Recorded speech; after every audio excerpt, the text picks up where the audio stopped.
My friends, the time has come, not tomorrow, not next week. Now, there is something inside you, a calling, a dream, a purpose that refuses to be silenced.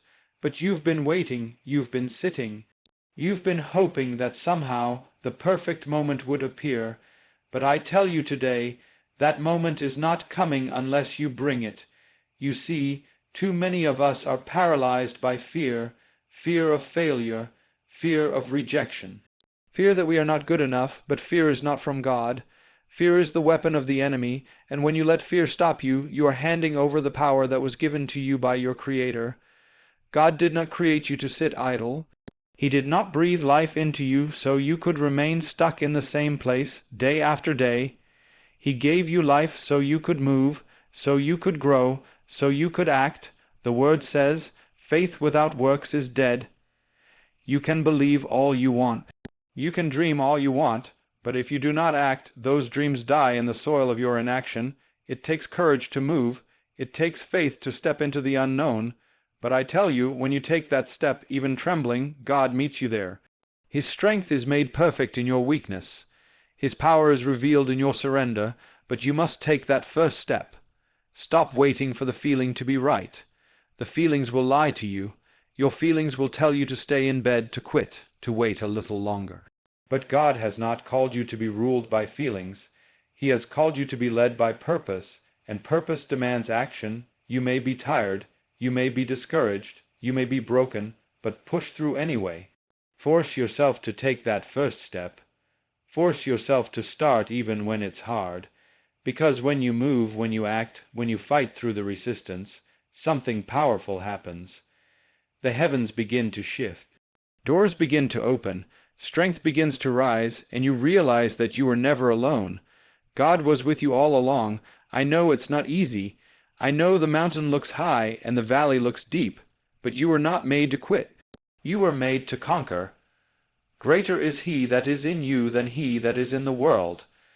And when you rise, when you move, when you step into your calling with trembling hands but unshaken faith, the impossible becomes possible.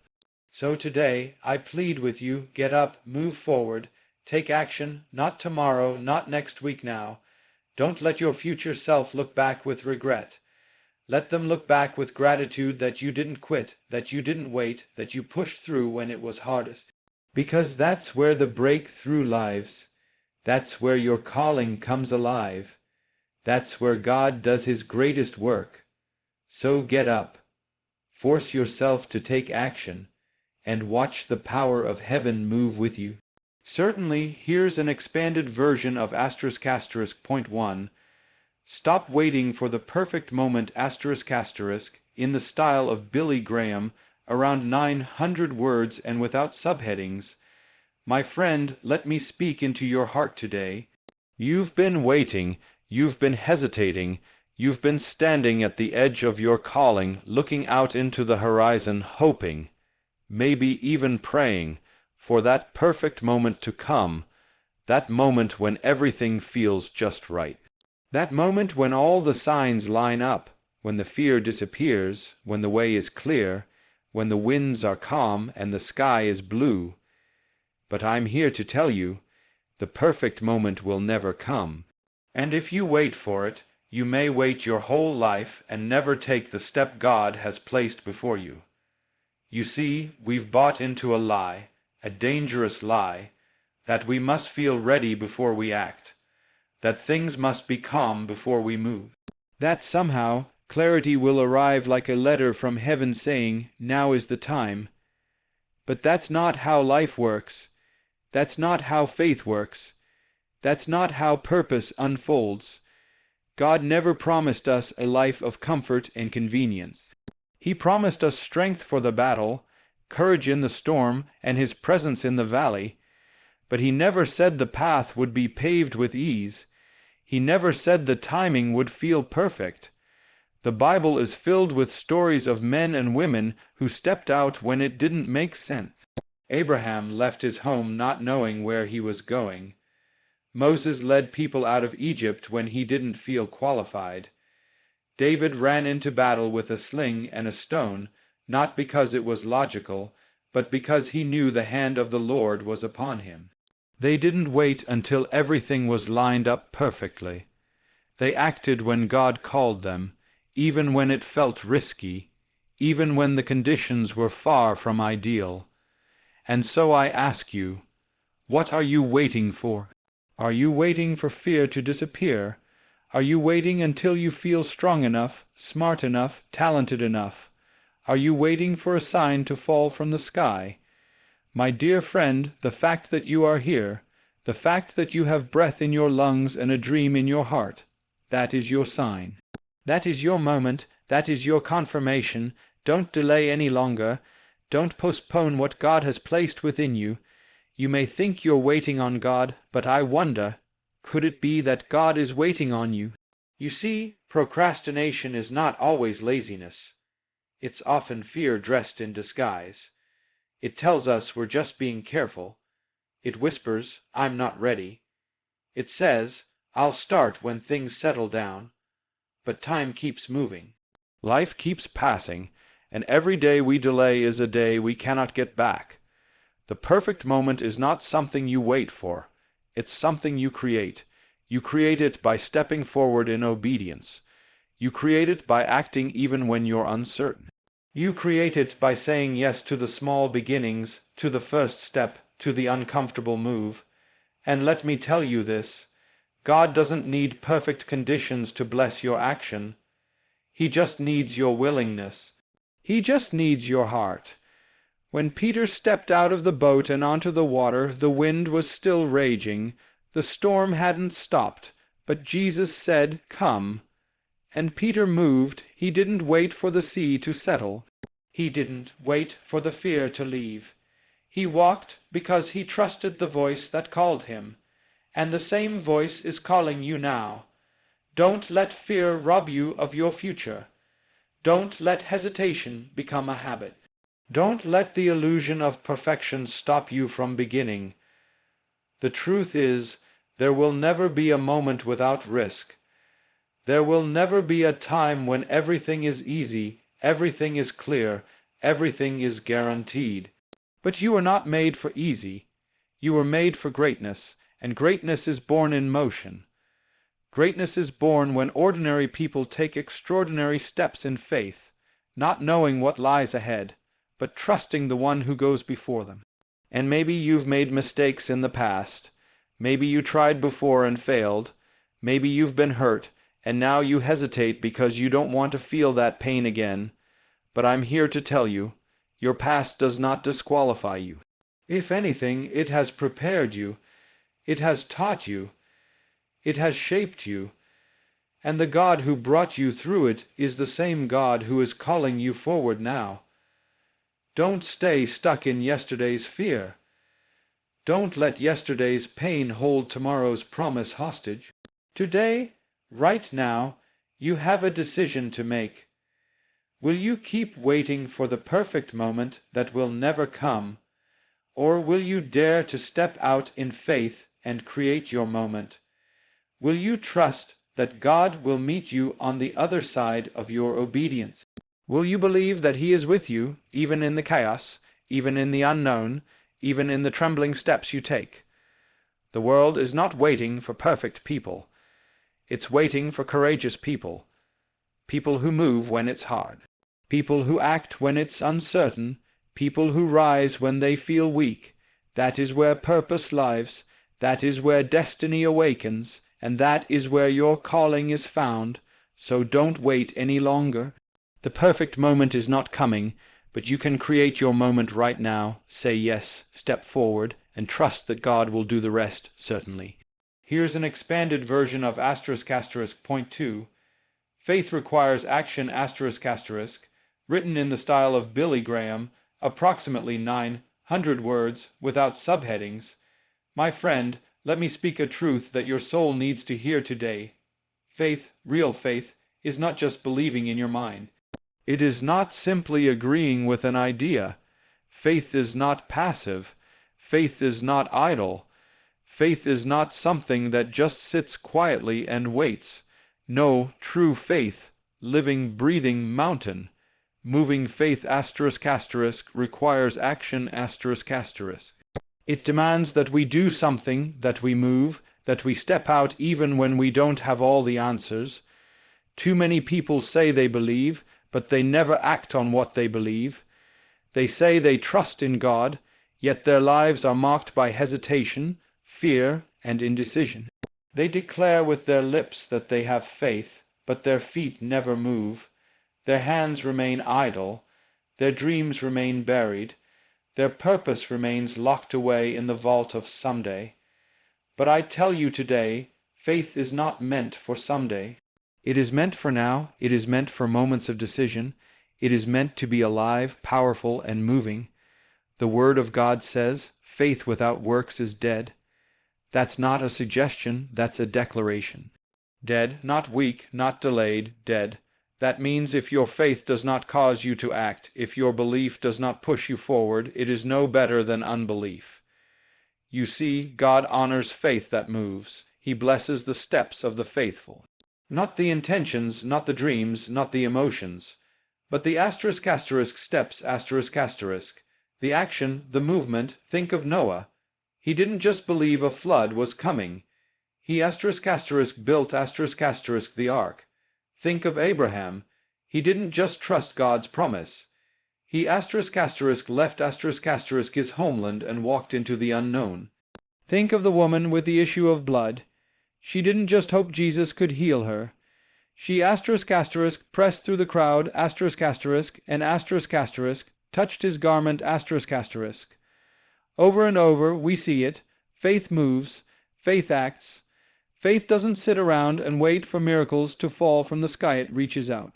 It walks. It builds. It sacrifices. It obeys. There are many people who say, I'm waiting on God. But I wonder, how often is God waiting on us waiting on us to take the first step, waiting on us to trust Him enough to move, waiting on us to stop talking about the mountain and start climbing it. The Red Sea did not part until Moses lifted his staff. The waters of the Jordan did not stop until the priests stepped into them. The miracle follows the movement. The breakthrough follows the obedience. Faith is like a seed, but seeds don't grow sitting on a shelf. They grow when they are planted, when they are placed in the soil, when they are watered, when they are exposed to the elements. Only then do they begin to push upward. The same is true with your faith. You must plant it with your actions, you must water it with your discipline, you must expose it to the testing of life, and only then, only when you act does that faith begin to rise and produce fruit. God is not calling you to understand everything. He's calling you to trust Him enough to act on what He has already told you. You don't need all the answers before you move. You don't need all the resources before you begin. You don't need to feel strong before you obey. God specializes in using ordinary people who simply say, "Yes, Lord." People who say, "I may not see the whole path, but I trust the one who guides my steps." You might say, "But I'm afraid." Let me tell you, faith is not the absence of fear. It is the decision to move in spite of fear . Fear tells you to wait. Fear tells you to retreat. But faith says, go forward. Faith says, I don't know how this will end, but I know who goes with me. And that makes all the difference. Because when you act in faith, you are never alone. God walks with the faithful. He strengthens those who dare to move. He upholds those who trust Him enough to obey. Do not underestimate the power of small actions. A single step of faith can shift the direction of your life. One decision can unlock the door to destiny. One act of obedience can release favor you never imagined, but you will never know unless you move. Unless you step out, unless you trust enough to act, maybe God has been speaking to you. Maybe He's placed something on your heart, a dream, a calling, a mission, and you've been saying, Lord, I believe. but belief without action is like a fire without heat. It looks good from the outside, but it does nothing. It cannot warm you. It cannot change anything. God is not just looking for believers. He's looking for doers, for people who don't just talk about faith, but live it out. You were created to live boldly. You were made to rise up, to walk in purpose, to take territory for the kingdom of God. But that will never happen as long as you wait for perfect clarity or complete assurance. You will never feel fully ready. You will never feel completely equipped. But God doesn't call the equipped. He equips the called, and He is calling you. So I ask you, what has God placed on your heart? What dream have you been holding back? What purpose have you allowed to remain dormant because you've been waiting for more faith? The truth is, you don't need more faith You need to use the faith you already have. Even mustard seed faith can move mountains, but only if you use it, Today is the day to move. Today is the day to act. Let your faith come alive, not in words, not in theory, but in action. Step out. Trust God. Obey what He's told you, and watch what happens when faith and action collide. That's where miracles are born. That's where lives are changed. That's where God's power is revealed. Don't wait. Don't hesitate. Move in faith, because faith, real faith, requires action. Certainly. Here's an expanded version of point 3. Feelings can mislead you, written in the style of Billy Graham, approximately 900 words, without subheadings. My friend, let me speak to something deep within your heart something that keeps so many people from stepping into their calling, from walking in their purpose, from living the life God intended for them.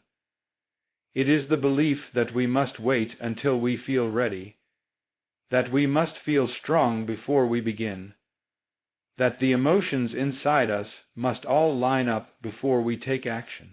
But I am here to tell you this truth. Your feelings can mislead you. You see, feelings are not the foundation of truth. They are not always aligned with what is real. They are not always in harmony with what God is calling you to do. Feelings are like the wind. They shift, they change, they rise and fall. One moment you feel courageous, the next you feel afraid. One day you feel confident, the next you feel like giving up. And if you build your life on your emotions, you will live on shaky ground. If you wait for your feelings to be perfect before you take action, you will never move forward. The enemy knows this. He knows how to use your emotions to delay you, to discourage you, to keep you stuck. He whispers lies into your soul saying, "You're too tired, you're not enough, you're not ready." And if you listen to those feelings, if you take them as truth, you will begin to doubt what God has already spoken over your life. You will begin to shrink back from opportunities. You will begin to let fear call the shots. But God did not design you to be ruled by your emotions. He called you to live by faith. The Word of God says, "We walk by faith, not by sight." And I would add, not by feelings either. Because if we let our feelings determine our obedience, we will never follow God into the unknown.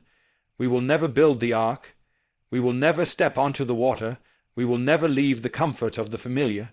Our feelings will always try to keep us safe. But God is not calling you to a life of safety. He is calling you to a life of significance. Think of Jesus in the Garden of Gethsemane. Do you think he felt like going to the cross? Do you think he was filled with excitement about the suffering that awaited him? No, he was sorrowful, he was in anguish. He even prayed, "Father, if it be possible, let this cup pass from me." But then he did something powerful. He surrendered. He chose obedience over emotion. He said, "Not my will, but yours be done." And that act of obedience, despite the feelings, changed the course of human history. The same is true for you. There are things God is calling you to do that won't feel easy. There are steps you must take that will feel uncomfortable. There are moments where fear and doubt will knock on your door, but you don't have to answer. You don't have to obey your feelings. You can acknowledge them, but you don't have to be controlled by them, because you serve a God who is greater than your emotions. You follow a Savior who has overcome every fear, every temptation, every sorrow. The world will tell you, follow your heart, but I tell you, follow His voice. The world will tell you, do what feels good, but I tell you, do what is right, because feelings may bring temporary comfort, but obedience brings eternal purpose. Feelings may protect your pride, but faith will protect your destiny. You may not feel strong, but you can still act with strength. You may not feel ready, but you can still take the first step. You may not feel worthy, but God says you are chosen. The truth is, your feelings are not always the voice of truth. Sometimes they are the noise that tries to drown out the still, small voice of God calling you forward. So many people stay stuck because they're waiting for their emotions to agree with their purpose.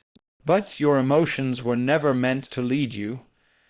They were meant to follow your decision. When you decide to obey God, when you decide to act, your feelings will eventually catch up. Courage is not the absence of fear. It is moving forward in spite of it. Discipline is not always doing what you feel like. It is doing what you are called to, regardless of how you feel. And let me remind you, God sees beyond your feelings. He sees the strength inside you. He sees the purpose He placed in you before you were even born. He sees the victory on the other side of your obedience. And when you take action, when you step forward despite the fear, God meets you there. He fills the gap. He strengthens your heart. He honors your faith. Feelings come and go, but truth remains, and the truth is, you are capable, you are chosen, you are called.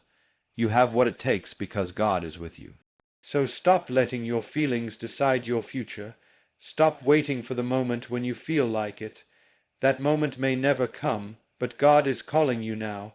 It's time to rise above your emotions. It's time to say, even though I feel afraid, I will still move. Even though I feel uncertain, I will still obey. Even though I don't feel ready, I know that God is. And when you do that, something shifts. Heaven opens, strength rises, peace returns, and you begin to walk not by what you feel, but by what you know, that God is with you and He will never leave you nor forsake you. So today, don't let your feelings be the loudest voice in your life. Let truth speak louder, let faith take the lead, let obedience drive your steps, because when you do, your life will no longer be led by fleeting emotions, but by divine direction, and that, my friend, is where the power is. That is where the breakthrough lies.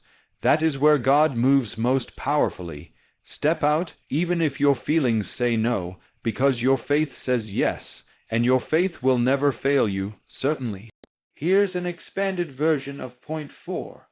Start with what you have, written in the passionate, encouraging style of Billy Graham, approximately 900 words, with no subheadings. My dear friend, there is something I want you to understand today, something the world will not often tell you, but something that heaven wants to write on your heart. You already have enough to begin. That vision you've been holding, that calling you've been sensing, that dream burning quietly in your heart. It doesn't require more waiting. It doesn't demand more resources, more applause, or more qualifications. No, what it needs is your willingness to start with what you already have. So many people sit on the sidelines of their destiny, convinced that they must wait until everything is in place. They say, if only I had more money, if only I had more time, if only I had more knowledge, if only I had their talent or their support, then I would begin. But that's not how God works. That's not how faith works. God is not asking you to bring Him everything. He is asking you to bring Him something, the something you already have. Remember the story of the little boy with the 5 loaves and 2 fish. He didn't have enough to feed a crowd. He didn't have abundance, but he had something. He had what he could carry.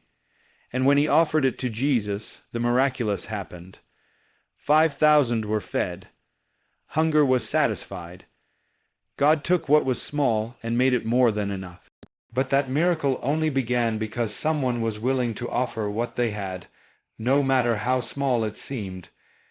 You may look at your life today and feel like what you have is insignificant. You may see your skills, your resources, your time, and wonder if it could ever make a difference. But what you must understand is that God never requires the full picture. He asks for the first step. He doesn't ask for the harvest. He asks for the seed. He doesn't need you to have it all together. He needs your yes. Some of the most powerful movements in history began with nothing more than a whisper of faith and a handful of obedience. The prophet Elisha once asked a poor widow, "What do you have in your house?"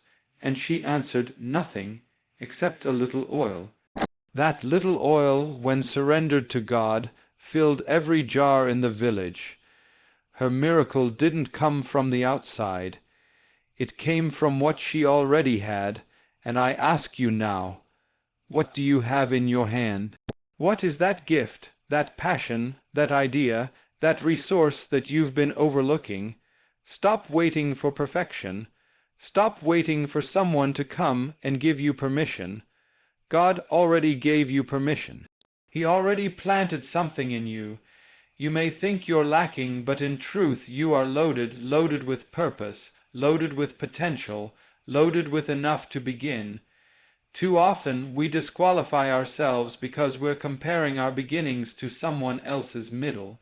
We look at the giants of faith and say, "I could never do that." But we forget. They started somewhere too. They had to take small, humble steps. They had to begin with what they had. David didn't kill Goliath with a sword. He started with a sling and 5 stones. Moses didn't part the Red Sea with an army. He started with a staff and obedience. You see, God always starts with what you have, not with what you think you need. The world glorifies big starts, but heaven honors small steps. God is not asking you to be impressive. He's asking you to be faithful, to take what's in your hand, no matter how small, and put it to work. Because what's small in your hand becomes powerful in His. He breathes on it, He multiplies it, He makes it holy. There will never be a perfect time. There will never be ideal conditions. And if you keep waiting for the stars to align, you may miss the opportunity right in front of you. The door you're waiting for might not open until you start knocking. The provision you're asking for might not arrive until you start building.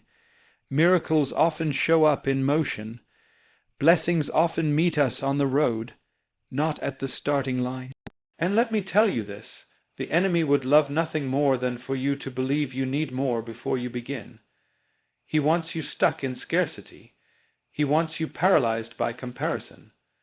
He wants you so focused on what you don't have that you miss the power of what you do. But God says, "My grace is sufficient for you. My power is made perfect in your weakness."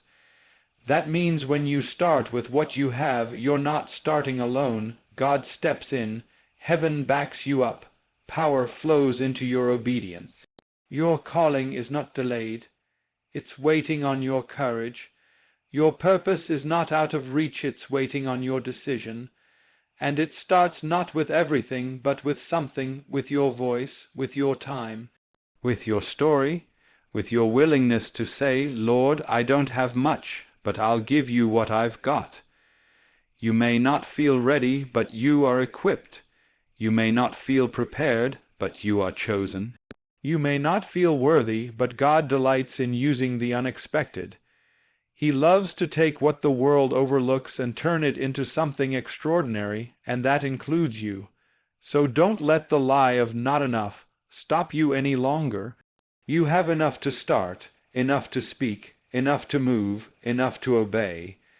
The journey of 1,000 miles begins not with a leap, but with a step, one act of faith, one offering of what you have. Today, God is not asking you to have it all figured out. He's not demanding perfection. He's inviting you to trust him with what's in your hand, to start where you are, to move forward with what you have. And if you will do that, if you will give him your little, you'll discover it was never little at all. It was the beginning of something mighty. Start now, start here, start small, but above all, start with what you have. And let God take it from there, certainly. Here's an expanded version of point 5. Discipline over Motivation, written in the powerful, passionate style of Billy Graham, approximately 900 words with no subheadings. My friend, if we are honest with ourselves, we know that there are days when the fire just isn't there. There are mornings when you wake up and feel the heaviness of life pressing down on you. Days when the dreams you once held with joy now feel distant, maybe even foolish. And in those moments we begin to ask, where has the motivation gone? But I want to speak something deeper into your spirit today. You were never meant to live your life depending on motivation alone. You were meant to be guided by discipline. Motivation is a gift, but it is fleeting. It rises like the sun, but it also sets. It can stir you up in one moment and abandon you in the next. But discipline, ah yes, discipline is the steady hand of faith. It is the choice to show up, even when your feelings tell you to quit. Discipline is what carries you when your emotions run dry. It is what holds you to your calling when the winds of life are blowing against you. We live in a world addicted to instant gratification, a world that tells you to follow your feelings, chase inspiration, wait until you're in the mood. But let me tell you, if you wait for the mood, you will miss the moment. If you wait to feel ready, the door may close before you ever take a step. You don't need more inspiration. You need more consistency. You need the kind of spiritual backbone that says, whether I feel like it or not, I will show up. I will be faithful. I will obey. Jesus didn't go to the cross because he was motivated. He went because he was committed. He wasn't driven by a wave of good feelings. No, he was sweating drops of blood. He was in anguish, but he pressed on out of love, out of obedience, out of a discipline rooted in purpose. And that, my friend, is the example set before us. That we too might live not by emotion, but by conviction, not by comfort, but by calling. Discipline is the bridge between where you are and where you are meant to be. It's not the excitement of a new beginning, and it's not the celebration at the finish line. It's the middle, the quiet, often unseen faithfulness of daily obedience. It's waking up early to pray when your body says, sleep a little longer. It's showing up to your calling when no one claps. It's choosing the narrow road when the wide road looks easier. Discipline says, even if I don't feel it, I'll still do it, because I know who I serve. God blesses discipline. He honors consistency. He doesn't just anoint the loud and the talented. He anoints the faithful, the ones who keep showing up even when the spotlight is gone, the ones who keep serving even when no one notices, the ones who keep trusting even when the answers don't come right away. That kind of discipline is rare, but it is powerful. It is the soil in which fruit grows. It is the foundation upon which legacies are built. And I'll tell you something else. Discipline leads to deeper joy than motivation ever can. Because while motivation gives you a momentary high, discipline gives you long-term strength.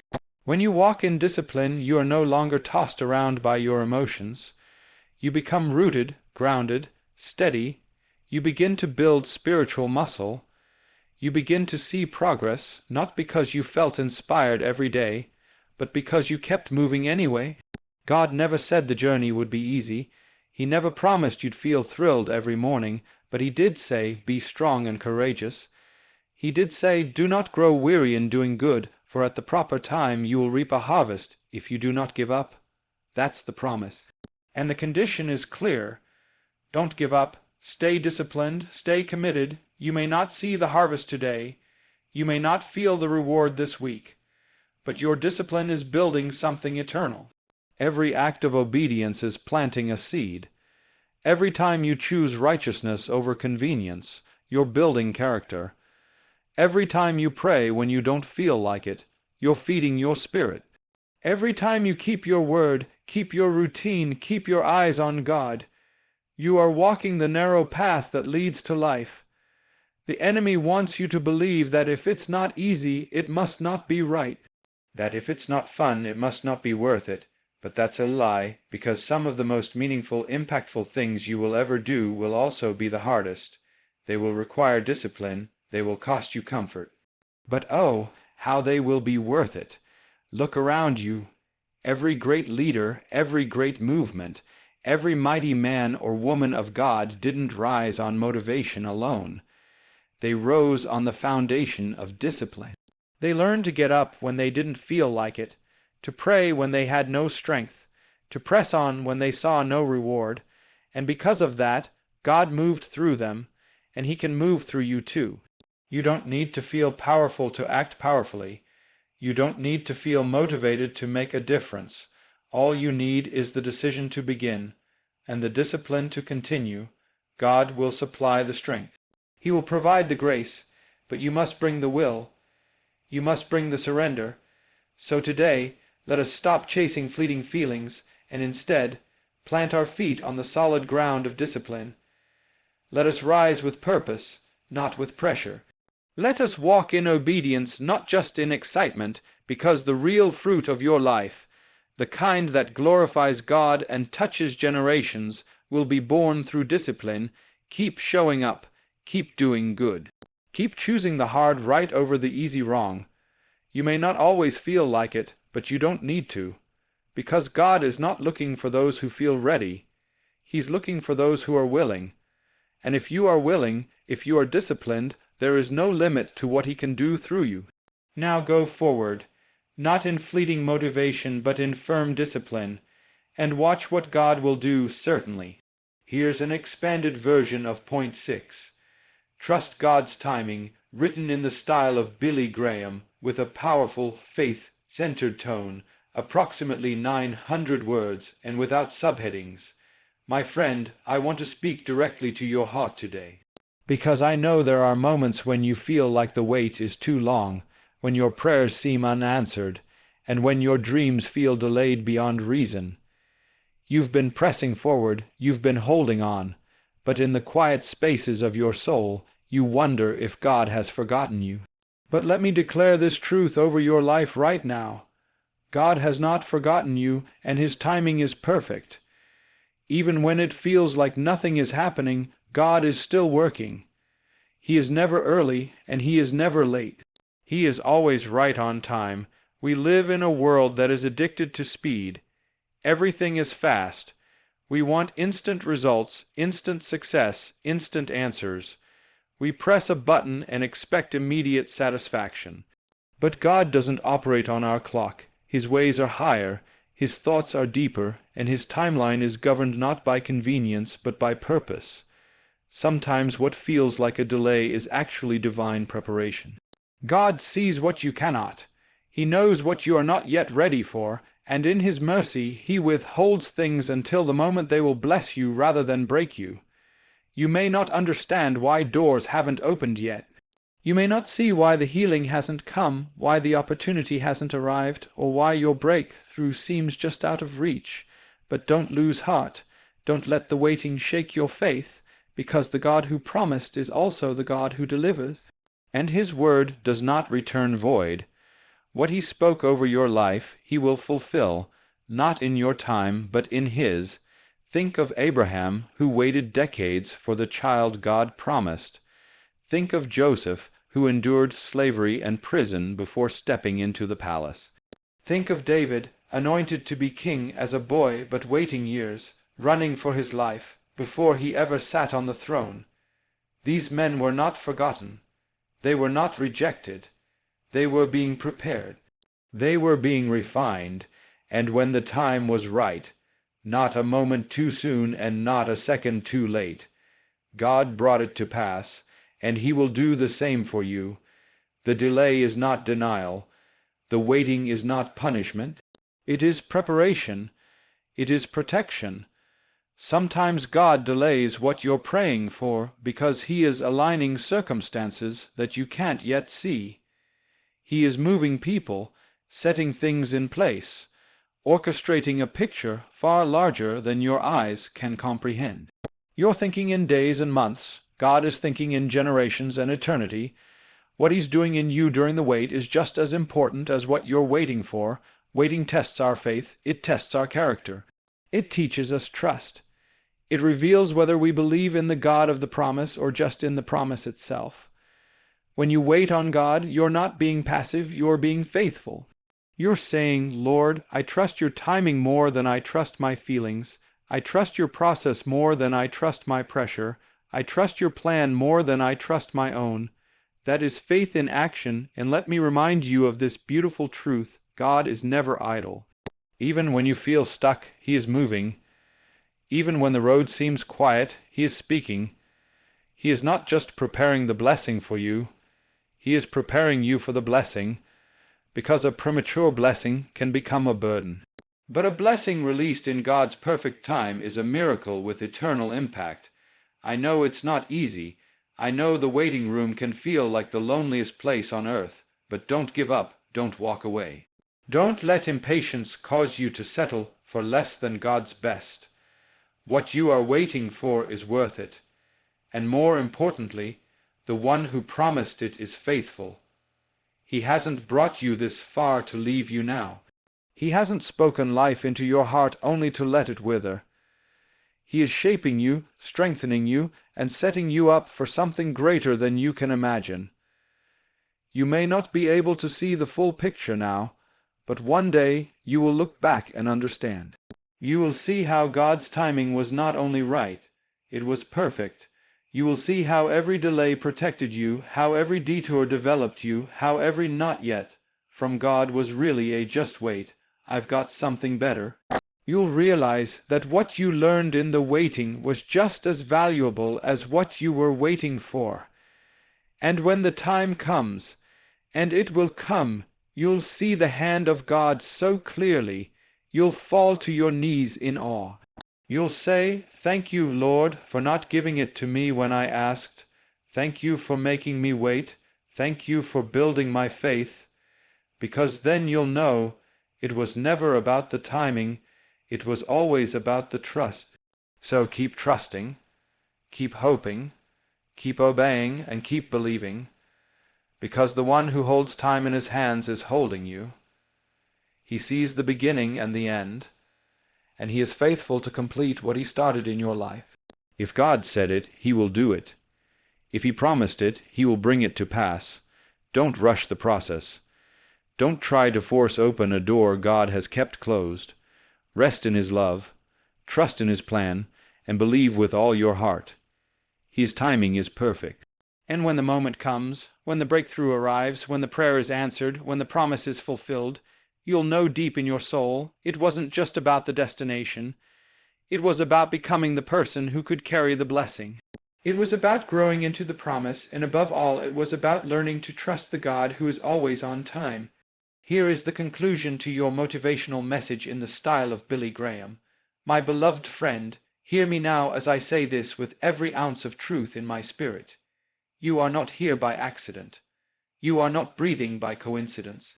There is a calling on your life, a fire placed in your soul by the Almighty God. And though this life may be hard, though the road may be long, and though you may stumble along the way, do not be discouraged. Force yourself to take action, even when you are tired, even when you feel forgotten, even when your heart is heavy and your strength is gone. Stand up in faith and move forward in obedience. Do not wait for the perfect moment, for there is no such thing.